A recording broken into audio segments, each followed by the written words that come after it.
Salut à tous, vous savez sûrement que les adaptations de bandes dessinées ou de films sont souvent de mauvais jeux. On pense à des jeux comme les jeux infogrammes de l'ère 16 bits ou le célèbre Superman 64. Mais malgré tout, certaines adaptations sont de très bons jeux, comme GoldenEye 64. Alors aujourd'hui, je vais vous parler d'une de ces bonnes adaptations, c'est-à-dire Power Ranger Time Force, sur Game Boy Color. Tout d'abord, j'aimerais vous expliquer comment j'ai découvert ce jeu. C'est parti. Un de mes amis était chez moi après les cours car sa mère finissait de travailler assez tard.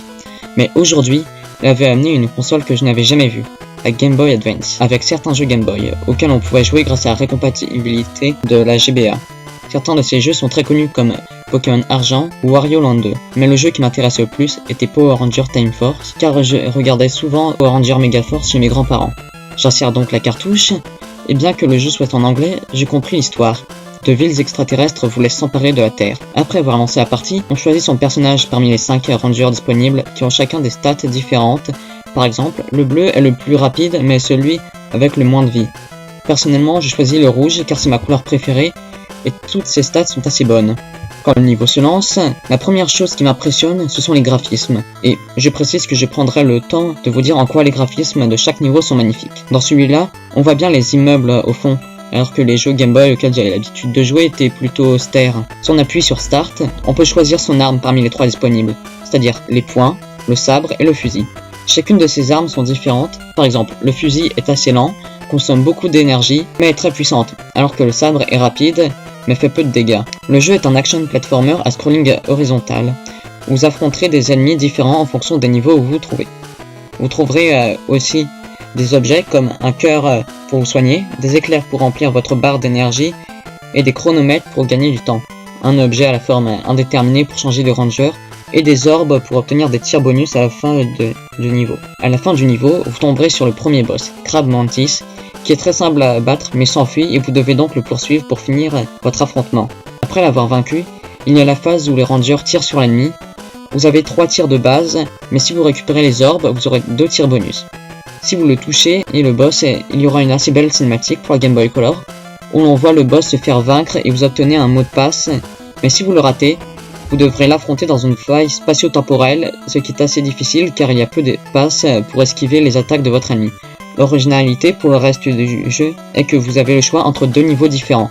Pour le second niveau, vous avez le choix entre une jungle préhistorique ou une base sous-marine futuriste. Le niveau préhistorique est le plus dur car il est surtout à scrolling vertical et si vous tombez, vous devrez tout refaire. Le chronomètre est assez court et vous êtes presque obligé d'utiliser des techniques pour gagner du temps, comme faire des sauts muraux comme Mario, faire un sprint en cliquant sur Select pour sauter par-dessus un gouffre, mais est bien plus beau que l'autre niveau car on est vraiment dans l'ambiance préhistorique avec des arbres géants et une végétation luxuriante.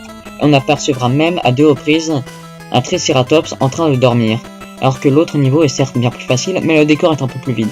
Mais avec une bonne idée, car plus on avance dans le niveau, et plus on monte dans la base jusqu'à affronter le boss à la surface de l'eau. Le 3e niveau se passe dans un temple inca au présent, qui lui aussi est magnifique car on trouve des fresques où l'on voit des personnes faisant des offrandes aux extraterrestres. À la fin de ce niveau, on a le choix d'affronter un boss parmi les 2 différents, Nadira et Gluto. Après avoir vaincu l'un de ces boss, on incarne un Megazord dans un combat aussi épique que ceux du premier Street Fighter. Il fallait le faire. On a le choix entre 2 Megazords, le rouge et le bleu. Le bleu est bien moins fort que le rouge, car certes il est plus rapide mais il frappe moins fort, il ne peut pas se protéger et a une moins bonne défense. Dans le combat, quand on frappe, quand on prend des dégâts, une barre de turbo se remplit permettant de faire une attaque turbo comme dans Street Fighter en cliquant sur Select. Mais si on perd le combat 3 fois, on obtient une amélioration pour notre Megazord. Le prochain niveau est différent en fonction du boss que l'on bat auparavant. Si on bat Nadira, le prochain niveau se passera dans le futur, dans le même temple, alors que si on bat Gluto, le niveau se passera dans le passé, ce qui est original car on voit l'évolution du temple. Les 3 prochains niveaux peuvent être faits dans l'ordre que l'on veut. Les niveaux sont le niveau que vous n'avez pas fait dans le second niveau, un château au Moyen-Âge et une usine futuriste. Le château est mon niveau préféré car au début, on passe par un pont-levis comme dans un Castlevania, puis entrer dans le château où on affronte des spectres et des chauves-souris. Ce château est rempli de pièges ainsi que de tapisseries. Le combat contre Armor Ghost est assez bien mis en scène. Après avoir gravi à la plus haute tour, puis avoir gravi un immense escalier, on entre dans une vaste salle où le boss nous attend sur son trône, puis il descend de son siège, puis d'un petit escalier pour un duel aux proportions épiques. Bon, il reste bloqué en bas de l'escalier. Je suis bloqué. Puis, dans sa dernière phase, il peut renvoyer les projectiles avec son bouclier, mais est assez nul. Le niveau de l'usine est plutôt tourné vers la plateforme avec des passages où il faut éviter l'acide grâce aux petites plateformes, dont certaines qui se cassent. Donc il faut être assez rapide. À la fin du niveau, on affronte le bras droit de Ransik, le grand méchant, c'est-à-dire Frax, qui se cache dans l'acide avant de nous sauter dessus. Après l'avoir vaincu, les rangers découvrent la cachette de Ransik. On commence le niveau après avoir passé le premier couloir, on fait face à Ransik qui nous bat avec un seul coup, puis nous emprisonne. Il faut, après avoir quitté notre cellule, libérer les autres Power Rangers dans un niveau qui, en plus d'être magnifique, possède une musique assez punchy qui donne à notre mission un côté badass. Puis, une fois les avoir sauvés, on va affronter Ransik, qui est comme dans la série, c'est-à-dire quasiment imbattable, car dans la série, il résiste à des coups de Megazord. Mais si par chance vous réussissez à survivre au boss et au chronomètre, vous devez lui tirer 3 fois dessus. Puis après avoir un combat de Megazord où vous avez directement l'amélioration, vous finissez le jeu. Et maintenant c'est le moment où je vous dis que c'est l'un des meilleurs jeux de la Game Boy Color. Eh bien non, ce jeu n'est pas l'un des meilleurs. Ce n'est même pas un jeu connu. Mais alors pourquoi, vu que je n'ai cessé de le flagorner et de le flatter? Eh bien c'est pour plusieurs raisons. Tout d'abord, les combats de Megazord sont raides et sans intérêt. Mais en plus de cela, il n'y a aucun décor alors que ceux du jeu sont magnifiques. Deuxième point qui fait que ce jeu n'est pas connu, c'est le boss final, qui est bien trop difficile alors que la courbe de difficulté est pourtant bien gérée.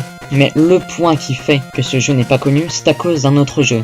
Tout d'abord, il faut savoir que ce jeu est développé par Natsume, publié par THQ, et est sorti le 15 avril 2001. Alors que Power Rangers Lightspeed Rescue sur Game Boy Color, qui est bien mieux que celui sur Nintendo 64, est développé et publié par les mêmes personnes que pour Time Force, mais est sorti en juin 2000. Ce jeu est certes moins beau, il est plus original que Time Force, car on peut faire les 5 niveaux disponibles dès que l'on veut, et chacun de ces niveaux est divisé en 3 parties. Dans la première, il faut libérer un maximum de personnes prisonnières dans le temps imparti. Dans la deuxième partie, il faut vaincre un maximum d'ennemis, puis le boss. Et la troisième partie est un combat de Megazord, toujours aussi passionnant que dans Time Force. Il y a aussi le choix de la difficulté avant de jouer. Malgré l'affection que j'ai pour Power Rangers Time Force, je lui donnerai en toute objectivité la note de 14 sur 20, ce qui est quand même une bonne note. Et je trouve dommage qu'il soit si peu connu, mais si je fais ces vidéos aujourd'hui, c'est pour faire connaître aux gens les jeux méconnus et rétro. Merci d'avoir regardé cette vidéo, n'hésitez pas à vous abonner, à mettre un pouce bleu, et dites-moi dans les commentaires sur quel jeu vous voudrez que je parle. À la prochaine, c'était Lord Dent.